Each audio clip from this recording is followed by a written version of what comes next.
Yettinchi sinf O'zbekiston tarixi yangi nashri.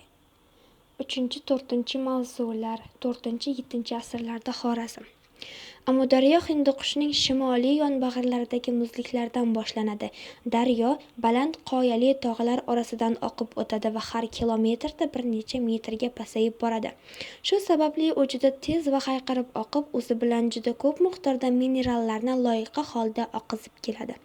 Amudaryoga Surxon kelib qo'shilgan joyning quyidan boshlab, u hech qanday irmoqlarsiz jazirama sahrolar ichida oqa boshlaydi va shu yerdan uning hayotbaxsh faoliyati boshlanib, Xorazm diyorini suv bilan ta'minlaydi. Xorazm vohasiga Qoraqum sahrosi tutashib ketgan. Xiva meridianidan sal sharqroqda qum tepaliklar chegarasi shimoli-g'arb tomonga buriladi va shu yo'nalishda deyarli Qorako'l ko'ligacha borib yetadi. Xorazmliklar qadim zamonlardan boshlab bu qumliklardan yo'llar o'tkazganlar.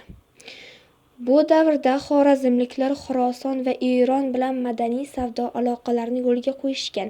Xorazm diyorida sug'orma dehqonchilik, hunarmandchilik, chorvachilik va savdo-sotiq, ilm-fan, san'at, xususan haykaltaroshlik yuqori darajada rivoj topgan. Aholi chorvachilik va baliq ovlash bilan shug'ullangan. Ularning xo'jalik turmushida asosan baliq, qovun, qovoq, yovvoyi jiyda va tut alohida o'rin tutgan. Xorazm hunarmandlari tomonidan juda chiroyli qilib yasalgan sopol idishlar saroylarni bezab turgan. Mudofaa jihatidan poytaxt, ya'ni tuproq qal'a nihoyatda mustahkam qilib qurilgan bo'lib, shahar devorining o'rtasida darvozaxona bo'lgan. Darvoza qarshisida shahar markazidan kesib o'tkaziladigan ko'chaning har ikki tomonlari bo'ylab shaharliklarning turar joylari joylashgan. Shahar markazidan yuqoriroqda ibodatxona majmuasi joylashgan bo'lib, uning burchak qismida esa balandligi 25 metr bo'lgan ko'p minorali Xorazmshohlar qasri qad ko'targan. Qasr imoratlari 2 qavatli shoh saroyi va koshona turar joylarining devor tokchalari turli mazmundagi rangdor tasvirlar, bo'rtma-ganjkor naqshlar hamda haykallar bilan bezatilgan. Xorazm poytaxti hisoblangan shaharning, ya'ni tuproq qal'aning umumiy maydoni 25 gektarni tashkil etgan. Bu davrda Xorazmda atrofi mustahkam devorlar bilan o'ralgan shaharlar, istehkomli qishloqlar juda ko'p bo'lgan. Zaiflashib borayotgan qaniq davlati tarkibidan dastlab Xorazm ajralib chiqdi.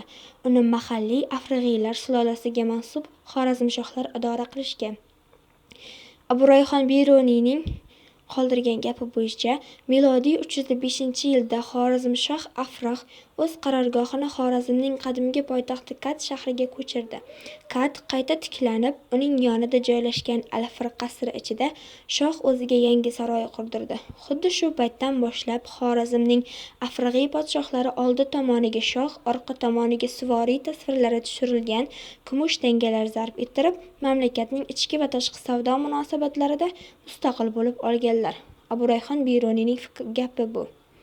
Xorazm davlatining poytaxti dastlab Qoraqalpog'istonning hozirgi Ellikqal'a tumanida joylashgan qadimgi tuproq qal'a shahar xarobasining o'rnida bo'lgan.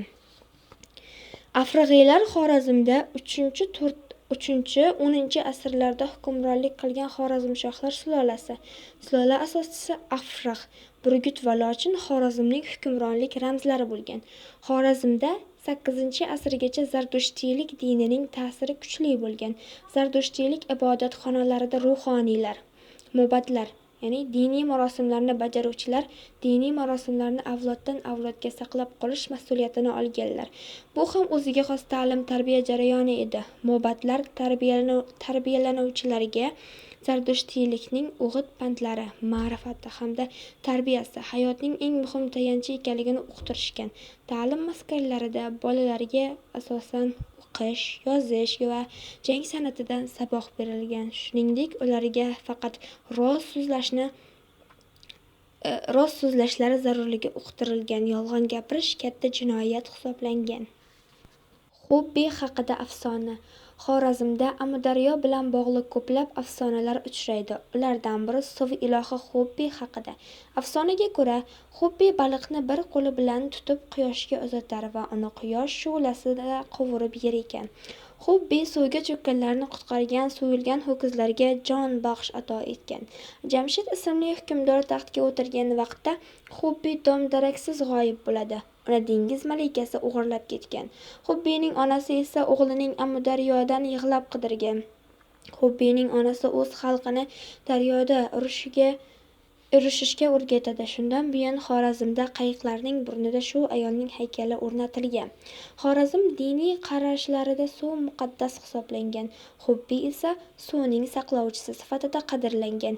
Bu an'ana Xorazmda islom dinini kirib kelgungacha qadar amalda bo'lgan. Mavzuni takrorlash uchun va o'z bilimingizni sinash uchun albatta pastdagi savollarga javob bering. Keyingi darslarni profilimga kirib ko'rishingiz mumkin. Albatta, like bosish va obuna bo'lish esingizdan chiqmasin.